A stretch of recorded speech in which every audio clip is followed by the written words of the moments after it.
Thank you for being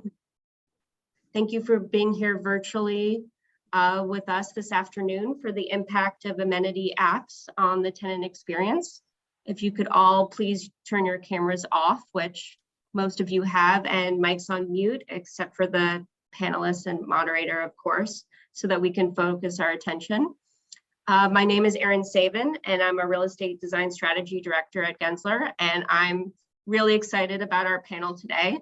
I want to start off by thanking our moderator and panelists, the Berman Group and Cornet, for hosting this event.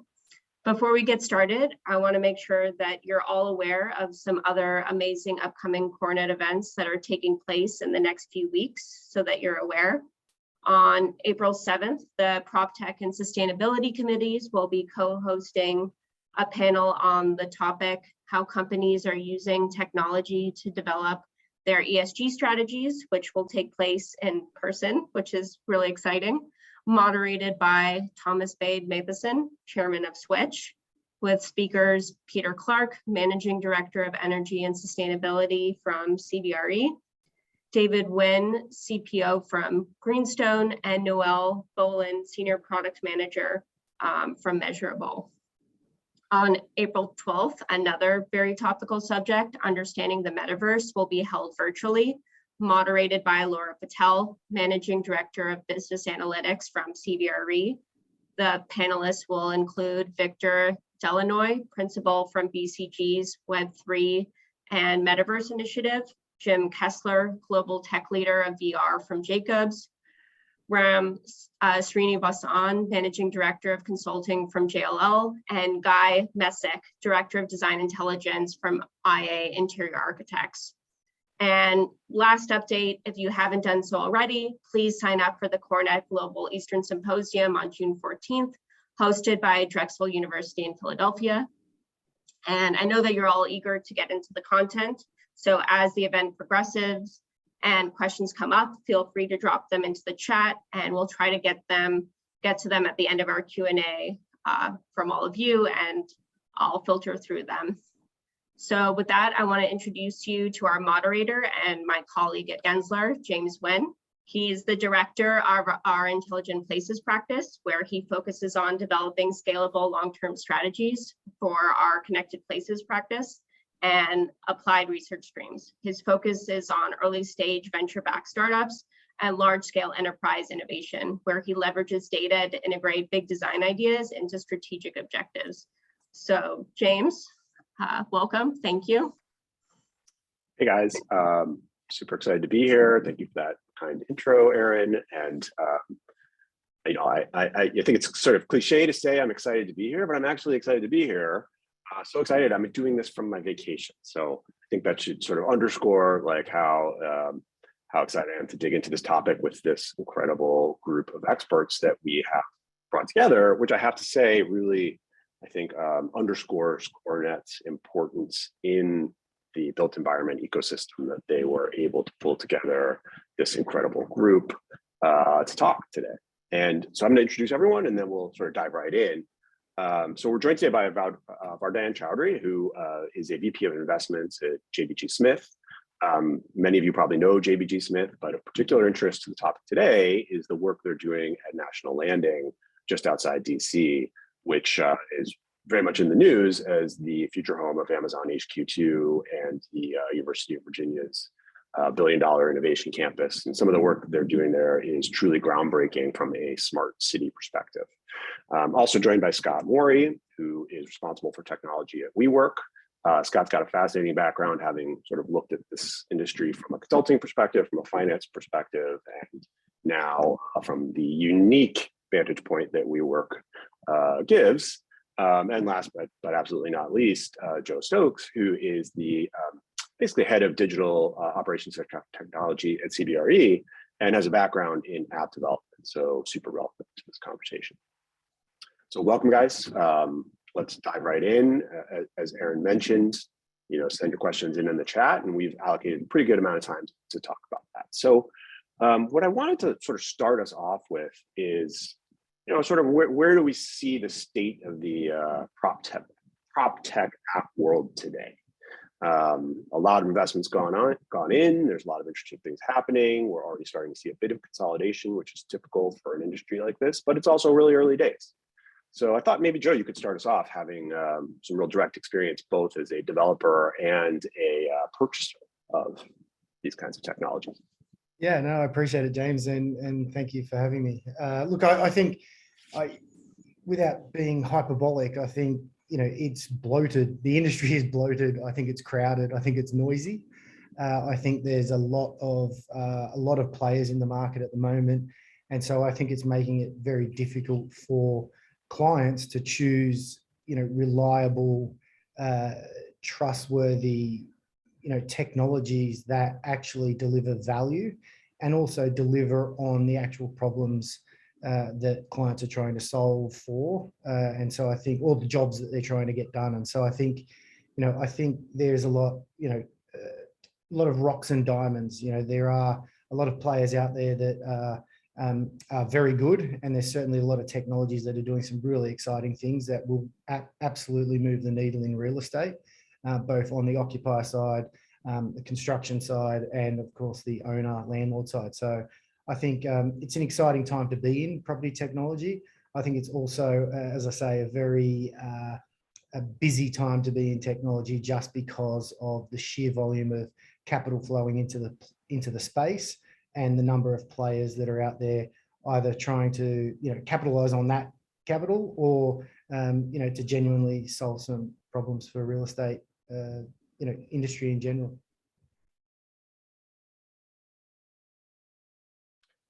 So I neglected to mention this in the intro, but we're, jump in at the earliest convenience. We're going to keep it kind of loose.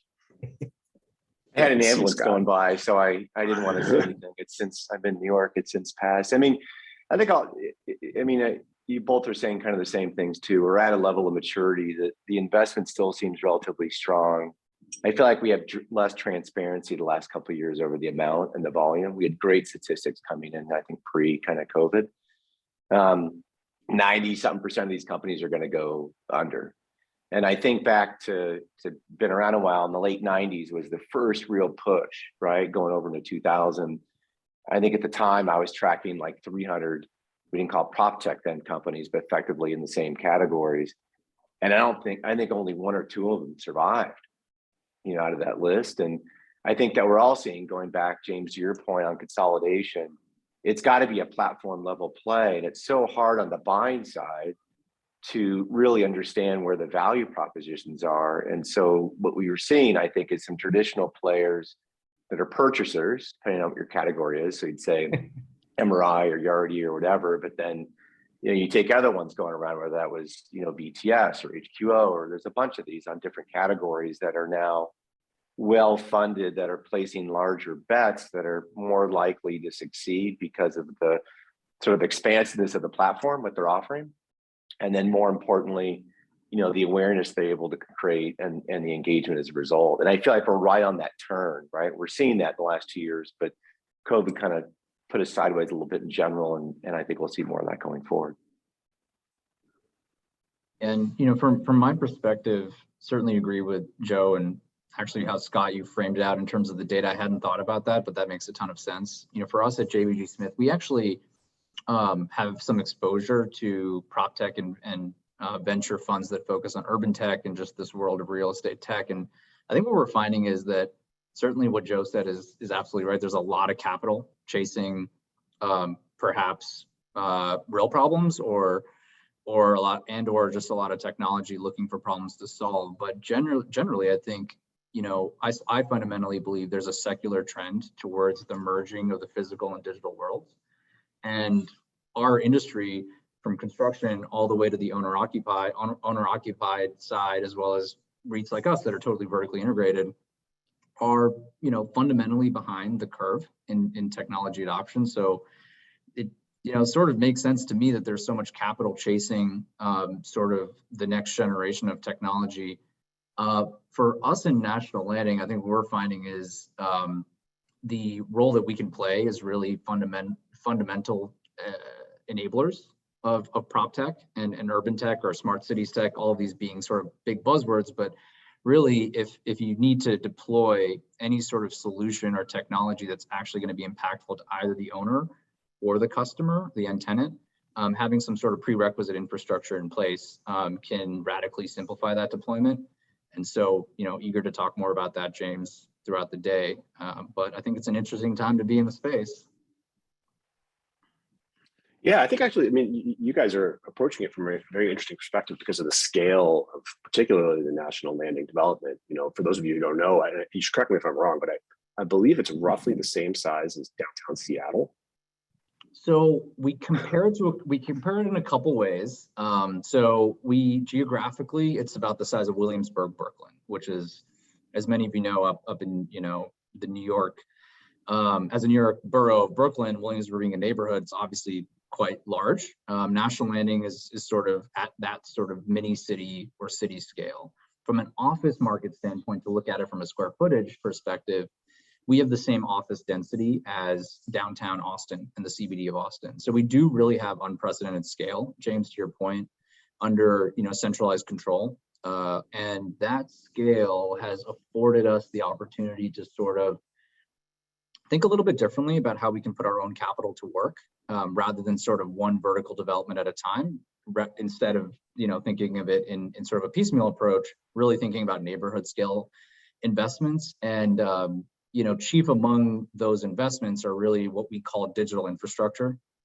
So what we realized early on is that left to its own devices, the traditional telecom providers, the traditional infrastructure providers just don't deliver neighborhood networks at the type of sort of scale and density and with the level of sort of open access and choice that we think is important for the next generation of office tenants, but also the next generation of retailers and the next generation of people who live in our apartment buildings, who want choice, who want quality of service, who want competitive prices, and also who want all sorts of next generation technology that actually impacts how they have a seamless experience throughout, moving from one building to the other or paying for things in the neighborhood. And all of that technology, ultimately, as you look at the stack of deployment, typically the lowest common denominator is, other than cost, of course, is network and availability of fiber, wireless capabilities, edge compute capabilities.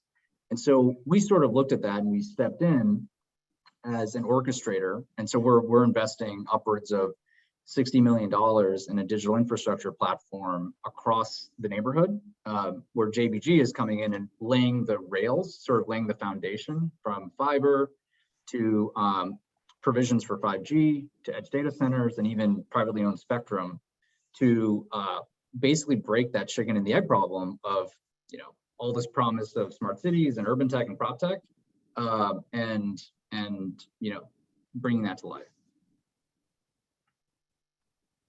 I think if I add to that, I mean, obviously there's an economic, right, proposition to it. I think what's so intriguing with yours, if I go back in time and we talk about large scale mixed use developments, way back, I think about what Korean land housing was doing, right? Within Korea, we get a lot of press. There were certain places globally, right, that would get press.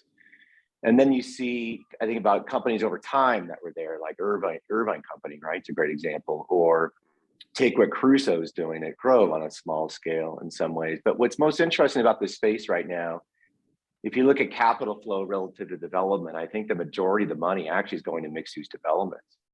And then you ignore that for a second, for the public companies were rewarded for specialization.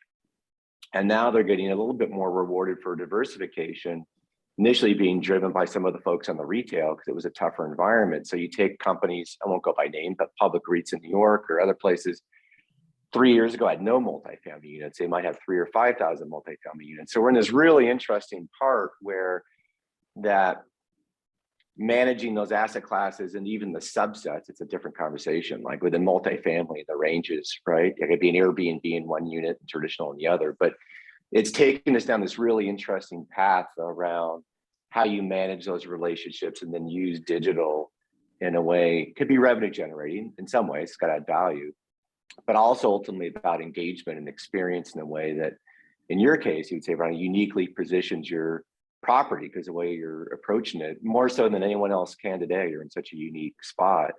And the rest of us are in some ways. I'm pure office, right? And the scheme is in flex, so it's different. I could perfect the category.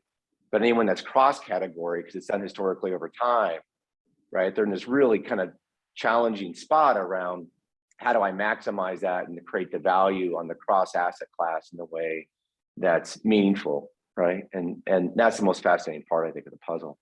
Yeah, I think that's absolutely right. And in fact, you know, we've been heartened to be working with our partners over at Gensler, you know, James and Erin and team, on actually thinking through from a design and service concept standpoint, what are the sort of very specific, unique points in a journey or journeys of people who actually traverse through a mixed use environment? Because to your point, Scott, it is different than just having an experience in an office or a flex office space versus just in a residential space. And given our scale and control in the mixed use environment, you know, we really think of it as a microcosm for any urban place, because in addition to, you know, vertical developments of resi office with ground floor retail, we also have private parks that are being developed. We're building the water park in National Landing, as we call it, sort of like an outdoor Pond City Market or outdoor Chelsea Market of sorts. Sparkman Wharf is a good example out in Tampa.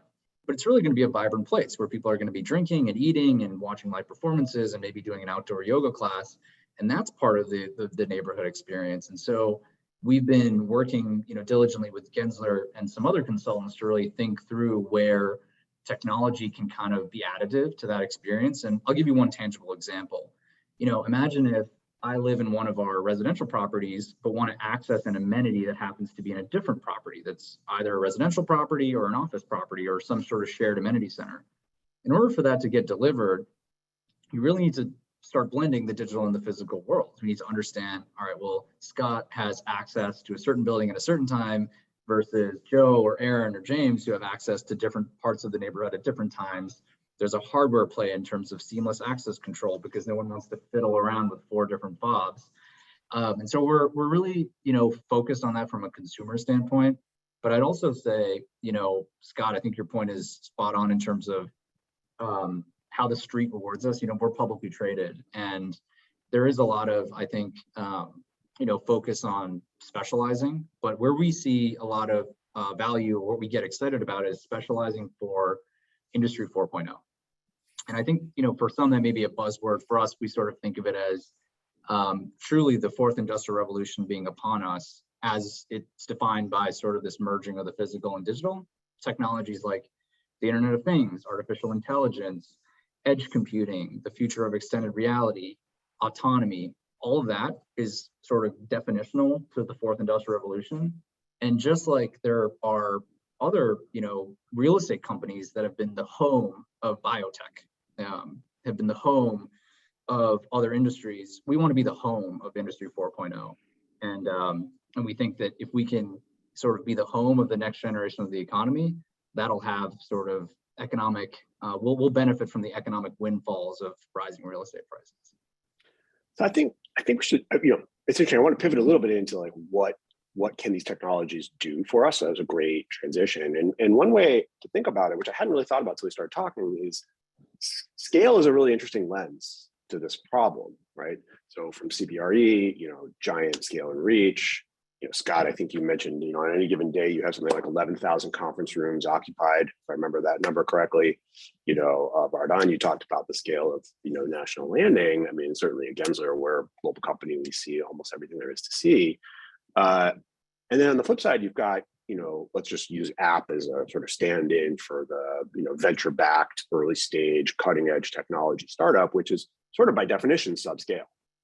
And I think that mismatch is a really interesting problem for the industry, and a place where we can start to look at, you know, what can these tools actually do for us now, and what's missing to make them more impactful. I think, Joe, you said it earlier. I mean, someone did. It's logical, it makes sense. It's, you know, the value proposition, the business cases, and there's a lot of shiny objects. And so for the less informed on the space, it's easy to chase, right? But there's a fundamental theme, I think, James, in general, across all asset classes, but it fits within ours, at office specifically more so than ever, because the last 2 years. And it predates that, Joe. I know you at one point were with Equitable, right, which is in the same category. It's about engagement. But engagement has to come with a value proposition to drive that. And it's tough as a landlord, you end up in these brand conversations and relationship conversations with the people in your space. But fundamentally, we know, in my view, use retail as the example, right? Like my belief is the 2013 year and holiday season was the fundamental shift that put the consumer in complete control. You had Google just prior to that, and Amazon doing, $5 delivery, and there was all these really dynamic models and channels that were technology enabled. And now we're all in complete control, right? We could order it and have it delivered in an hour. We can pick it up. We can have it shipped to our house. And COVID effectively empowered everyone on this call, every one of us actually, on how we want to work. And the demands were heard that we don't want to work the same way. We want to work in a different format. And now, it's not just about WeWork or anything, but right, there's multiple formats like ours, and high growth position people better for that flexibility. So for us, it's like whether you want a conference room or an office or desk or event space by the hour or day or week, we don't care. We're just happy to be able to provide that format. But I think the more fundamental parts is really about the empowerment of the individual relative to the office. And I don't think that changes. I think in the exact same thing that what we see ourselves in retail is where we are today in the office. Multifamily was already there. They were really good at engagement, and people paid and did stuff online. Industrial is a different conversation, right? And I think that's the turning point. So James, I come back, it's the value proposition. I'm lucky, going to your point. Yeah, I've got 700 locations, 600,000 members. I got 14,000 video conference rooms, 12,000 HP printers. I got one access control means globally. I'm in this really unique spot where people are sort of forced to engage in me. Having said that, from my NPS scores, it looks like it's a positive experience, but that's the challenge we're all trying to solve in different ways, I think. And we talk about amenities, which means different things, different people, right, in the scheme of things, but we all want to add value and create value for our companies as well, but add value to our customers. And digital and technology is driving right now those innovations. And that's where we're at. I couldn't agree more with you, Scott. I think, the sort of phrase we use is, the locus of control is only heightening with the individual. I think, if you look back, it always used to be with the developer or the investor and the landlord, and that shift to the occupier. And I think, COVID has certainly accelerated that downward, trend to the individual being that point of control. And what that's led to is a lot of technologies that are geared at the individual, but not necessarily solving challenges for the occupier or for the investor or for the developer. And so there's a lot of technologies coming out in what I would say the consumer space, that end user, that aren't necessarily, tipping their hat to the needs, that they're not just the only stakeholder that they need to be having a conversation with. And I think, for anyone out there either creating apps or procuring things, I think it's really important that, the technologies, the problems that technology is solving, really depends on what the problems is that you want solved. And I think it's the application of those technologies to jobs to be done or problems to be solved. That's the most important piece, I think. But I think to your point, James, when you opened it up around scalability, is leveraging that technology to solve problems, whether it be globally, if you're a large organization and a multinational, reusable, so that when code is created, that it's not just thrown out the door or out the window, it can be reapplied, and thinking about things from that perspective.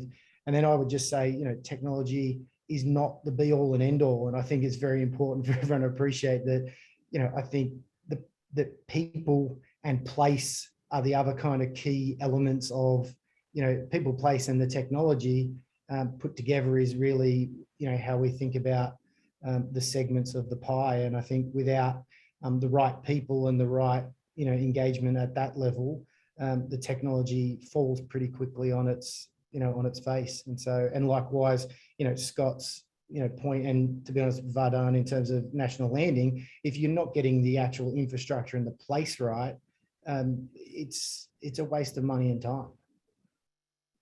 Yeah, I mean, I think there's a specific example that I think I'd be curious to hear you guys talk about, which is I think we've made great strides in IoT and sensor-based understanding of, let's say, utilization, right? So pre-COVID, that was kind of like a thing people knew about.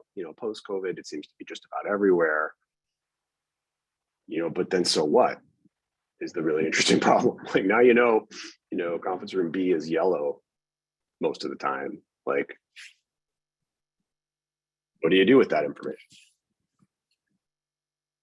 It's one of the challenges, right? Is like technology in some ways, you're trying to institutionalize some type of behavior in a way. And so that one's the case of analytics where there's insights. Again, I don't know what you do with the yellow conference room, but there's other ones as well. We see off all these sensors, and it can be somewhat overwhelming. And how do you find a way to use that in a meaningful, constructive fashion? We're still such in the early stages, I think, of whatever data set, right? Whether that's building control systems or utilization or geolocation information, or even take augmented information relative to our customer base and try to understand how we're different generically, right? I feel like that. I used to say, James, you heard me say this when we met before. I used to say technology and real estate was an oxymoron. Now I think we're beyond that, but we do trail in some ways. In some ways, you could argue we're ahead in some places and behind on others, but it's such a challenging space. And it goes back to the very beginning of this call, why there's so much money coming in. I mean, that first cycle in the late 90s, the investment was probably 1/100th of what it was now, right? But if you recall, some may, like on the mall guys dropped billions actually on putting fiber in their properties, if you recall that, right? And there was broadband office now on the office category, and there was a lot of, a fair amount of money. But I think the difference actually in the cycles is so much investment has been done around each of us operate internally better, right? It's a pretty mature space, like how we do lease accounting or property accounting, facility management, or sort of those categories. And because many companies have that base, it enables us to extend out now and collaborate and do things we couldn't before. Because I always say, if you try to automate something externally, if internally you're slow or inaccurate, it doesn't work. If I'm fast and accurate, or really slow but accurate, but we've solved those problems, I think, on internal processes. So whether that's marketing or sales or ops or development or something, we're now in this means to extend out and collaborate in unique ways. And that's what the money's coming in for, I think, in many cases. And so, again, going back to this topic, we're talking about engagement with our customers, but I think, Vardahn, as you were saying earlier, whether I'm a developer and your outside partners in the development process, or in each stage, you're collaborating in ways probably that historically people weren't able to, right? And that's because the foundation of JBG, and I know Jeremy really well, by the way, he's a good guy. But we've put a lot of that technology behind us, right, on the inside of the house. And now we're at this great point to extend it. Yeah, I think that's exactly right. And I'll tell Jeremy that we met today on this panel, Scott. You're right, great guy. So, I think, I'm just looking at James, I really like your question about the monitoring.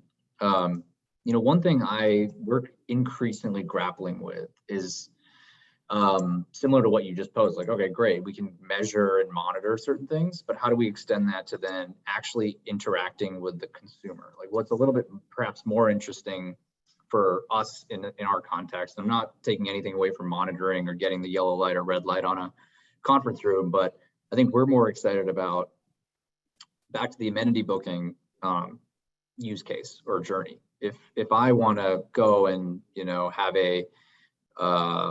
have a good time playing basketball with some friends in a shared amenity center, it would be nice to know when that's available, whether it's available right now, and if I could actually book it and make sure that I have access, like physical access to it, because ultimately, I think expectations, it sounds trite and probably we've all said it, but Netflix, Uber, these sort of tech companies that have thrived in sort of the previous wave of technology, as driven by, frankly, the 4G revolution.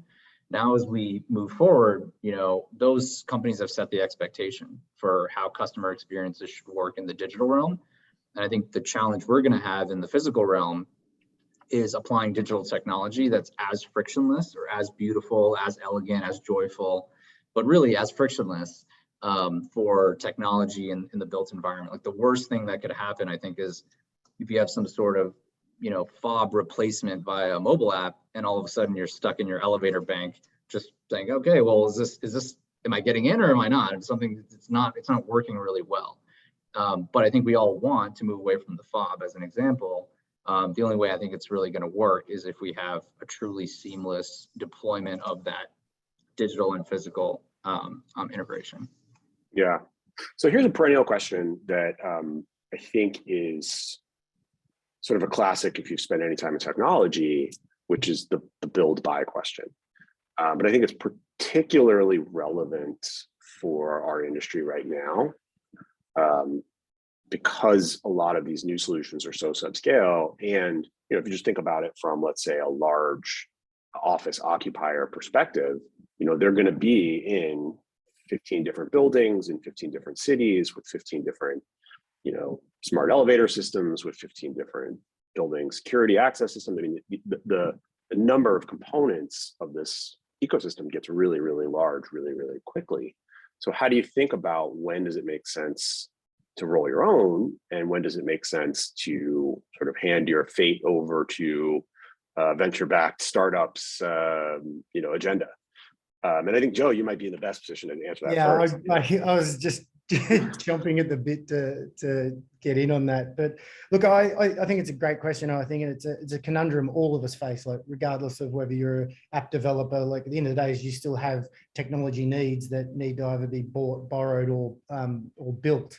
And, look, I think the way I think about it from a build perspective is, if it's core business and it's strategic and it adds value, and I certainly think about differentiation and ROI, if it ticks all those boxes, then absolutely you should be building. And I think if you've got the capabilities as well, then that's, sort of an extra push over the finish line. I think where you buy or borrow is when it isn't any of those, or if it doesn't tick at least the majority of those. And I think people need to take a firm view on it in terms of what is the purpose, like what is the purpose of their business, and what is core. And what I mean specifically by that is, if you're in the business of, I don't know, making widgets, does it make sense for you to build your own accounting platform?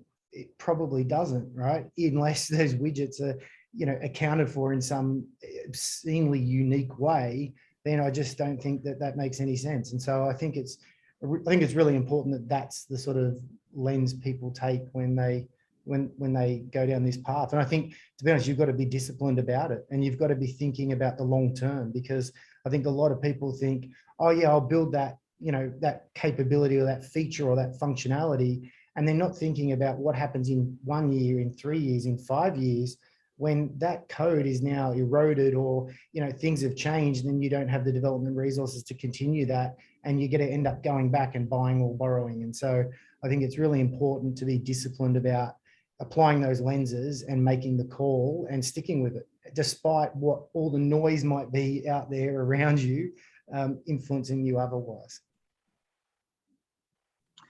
Yeah, I think, Joe, that's really well said. Just to piggyback off of that, I think you've got to your point, be really critical in thinking through where you can really excel. And, I think we've seen, as an example, technology companies masquerading as developers, and doesn't go well. And, alternatively, I think generally speaking, developers are unlikely to have the capacity, even if you can get it built, to your point, to run it. If you're thinking about the manpower, the capacity required to operate and maintain software solutions is, it's very specialized.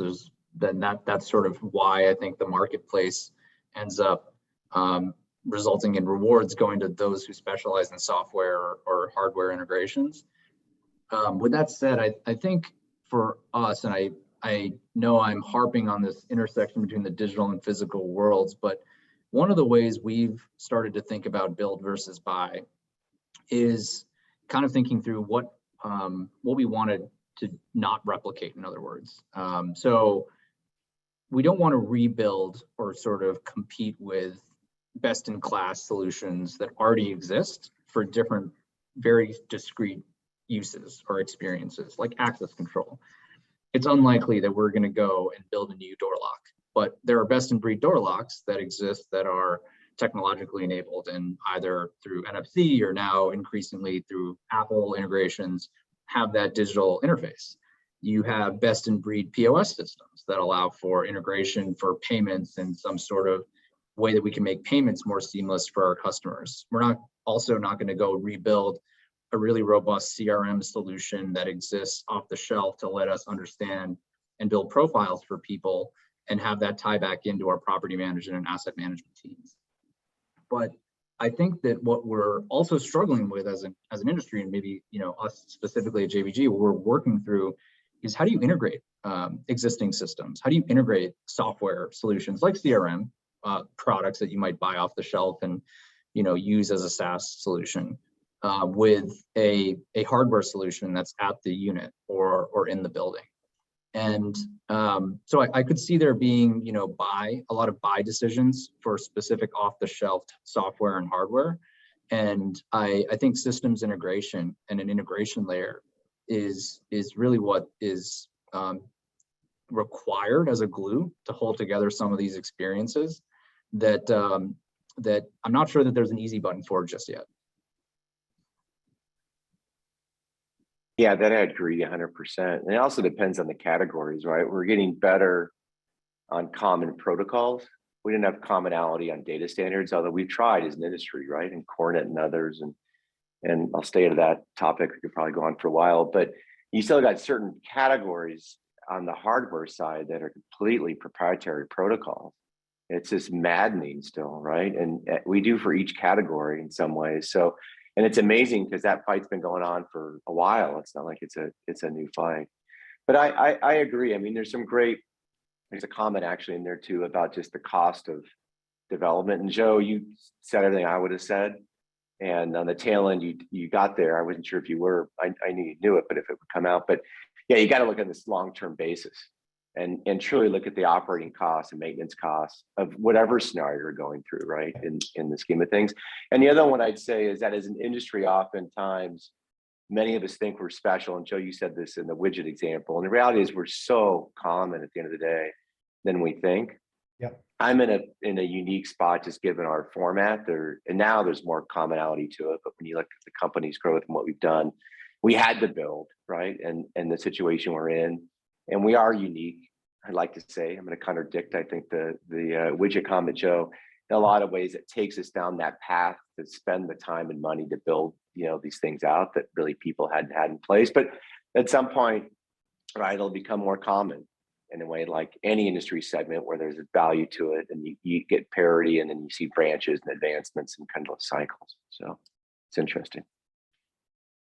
I'm glad we got to the interoperability point. I mean, I think it's one of the biggest challenges our side of the industry faces. Before I worked at Gensler, I spent some time in healthcare venture capital, specifically healthcare technology venture capital, and the parallels are really interesting. And one of the things that's not super well known about the ACA, or Obamacare as it's sometimes called, is there are a bunch of provisions in there that actually constructed or encouraged interoperability of data between healthcare providers and medical record owners. And that created a very, very vibrant startup ecosystem, because all of a sudden you sort of knew what the parameters were, you knew what data you could get, you knew what people needed on the data side, and that allowed for just a flourishing of smaller startups. And we just haven't seen that yet in our industry. And it'd be interesting if we could spend a minute talking about what would be great if it were true.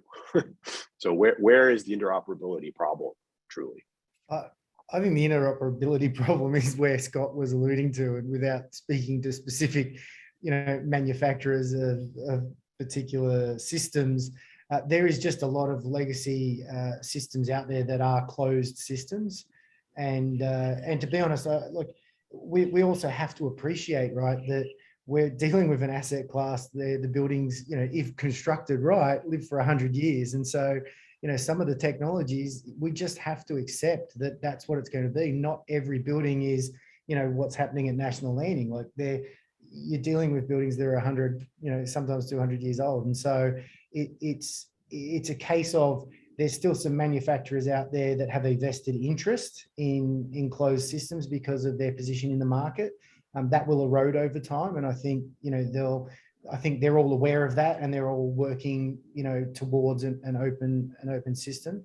I think there's an entire industry that's come out of all of this, which is the middleware aggregator type platforms that are effectively becoming the glue, or the, let's call it the power board that you can just plug all the plugs in, and they translate that for you downstream or upstream. And so I think we do need to acknowledge that there are buildings that are very old and have 70, 80, 90 different systems. And in fact, talking to a client today, and they had 146 different access controls within the building, and that's just one building.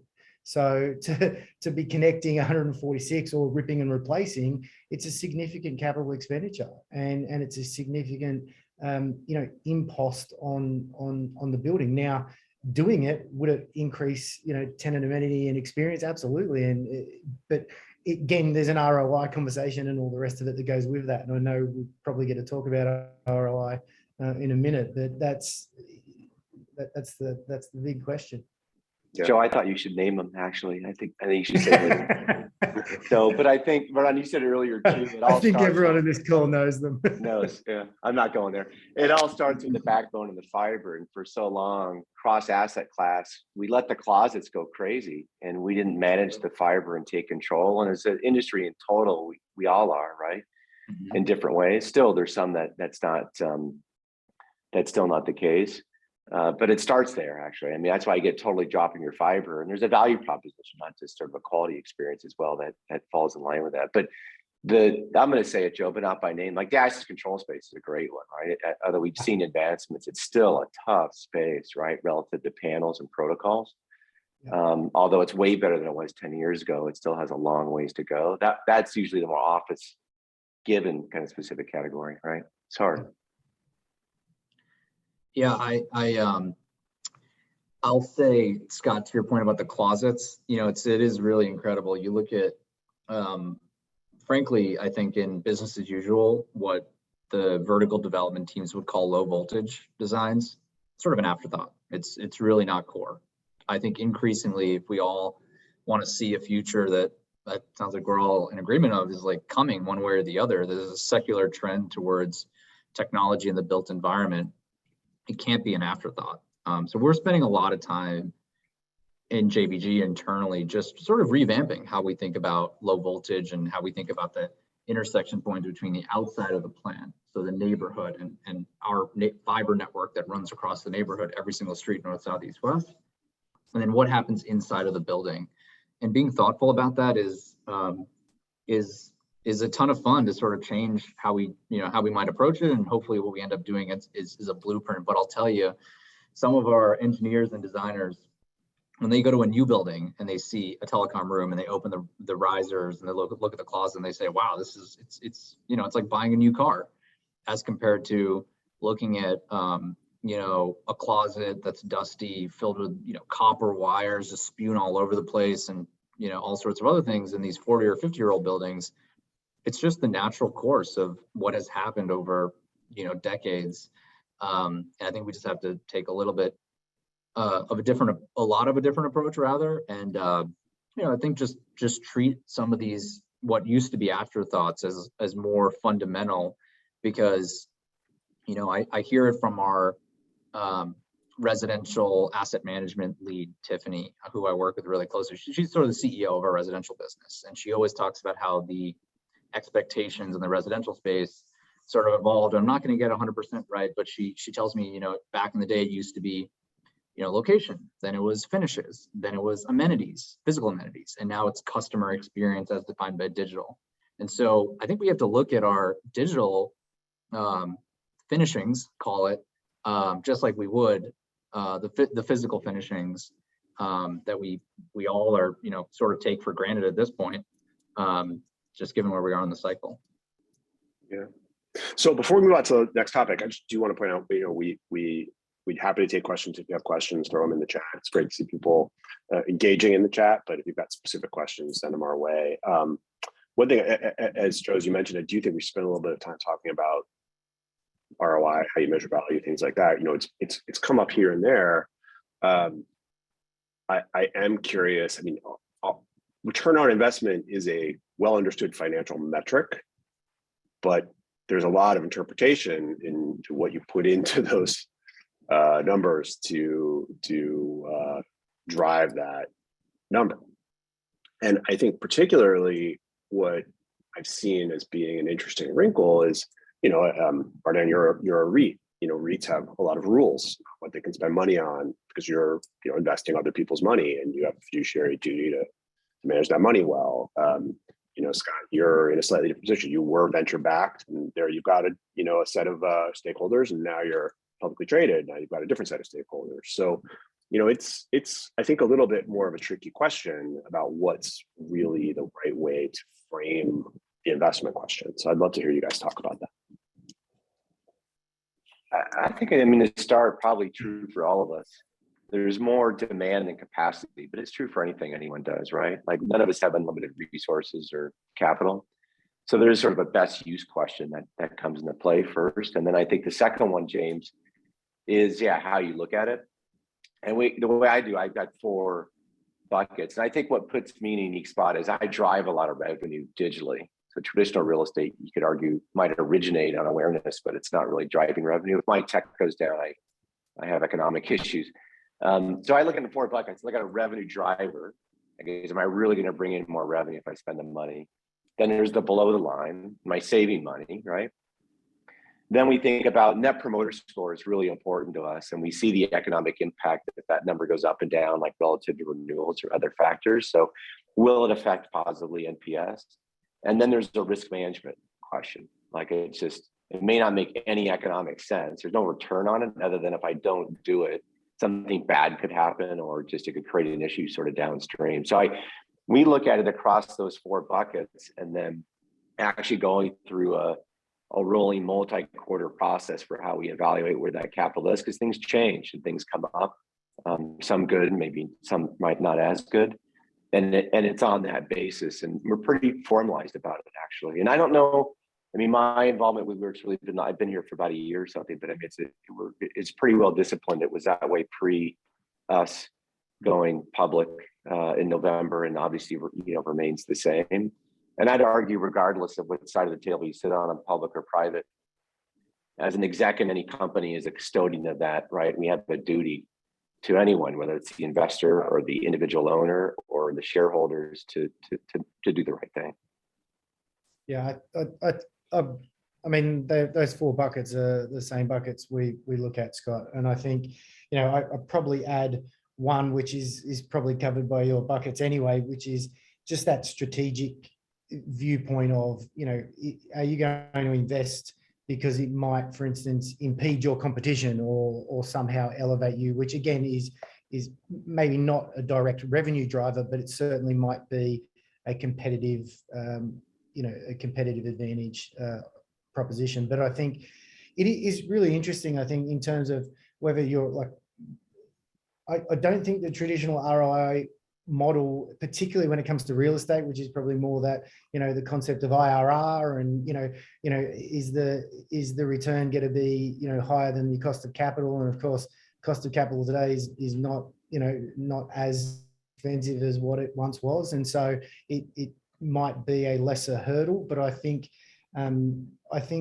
sometimes, certainly as, you know, as an app developer, speaking from that side of the fence, as opposed to a procurer of technology services, I think we still have to tip our hat to the traditional ROI metrics and the IRR type metrics. But I think, again, coming back to, you know, Scott, you mentioned it earlier, and I did as well, that longer term view of, you know, it might not necessarily, you know, net you out in that first 5 years, but if it does something that in 10 years time that, you know, is, you know, and you're in the game for that period of time, then it might make sense. And so I think being rigid about it is not going to help you. But I think I think all those buckets Scott talked about are very valid.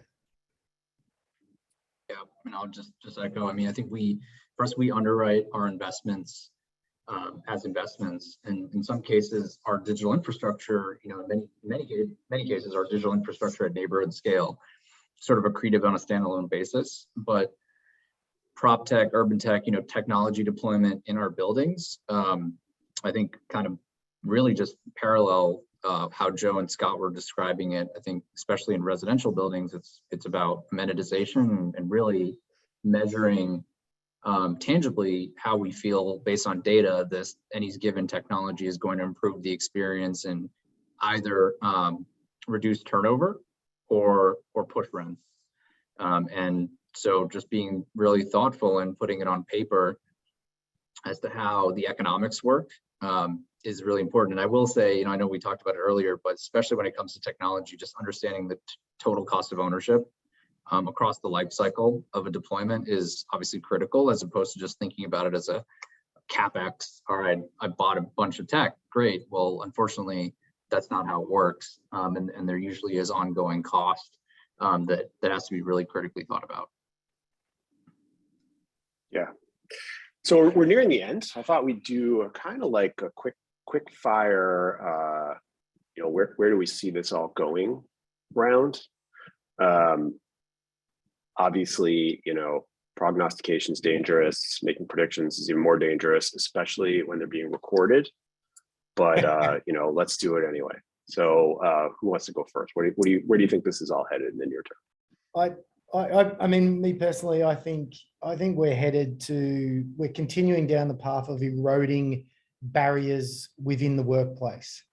And that, to what Scott said earlier around the worker or the individual being that in power, so to say, I think that will only accelerate and continue. And I think that will lead to the barriers. And what I mean by the barriers, I mean, instead of a stereotypical tower with a tenancy and then, with another tenancy and a flex space over here, I think all those walls will go down and the fluidity within the building will be such that an individual, whether they're working from home, working from flex, working from the office, will feel very, very similar. And again, it will just depend on, they'll take the seat that dictate, that their type of work dictates for that particular day or time or period. And so I think that erosion of barriers, the continuity of individuals really dictating the workplace and the concept of work, I think will only accelerate. And I think technology will enable that and amplify that. And I think it's an exciting space to be in. That was well said, actually. I think to add, it's really going to create some unique challenges, not on the tech, but on the organizational, operational side about how we support and enable that. So again, if we take even to stay with multifamily and an individual 20 years ago would have been an entire consistent category, conventional or assisted living, whatever. Now by unit, they're spinning it. And then Joe, your point, we're seeing that those walls will come down in office. They came down in retail a little bit already before, between inline space and temporary tenants and card kiosks and pop-ups and that kind of stuff. And the operating challenges around that should not be minimized. It's a pretty significant shift in your world, Joe, for your firm as well, but literally anyone in real estate, I think we're going to see that shift as well. So it's not just the tech is enabling it and providing these unique opportunities and ways to do it. I think you're totally right on the blended formats. And now we got to figure out, and real estate comes in to figure out how to better support it. So it'd be interesting. I think the irony of it was you were saying before about diversification, within an asset class, right?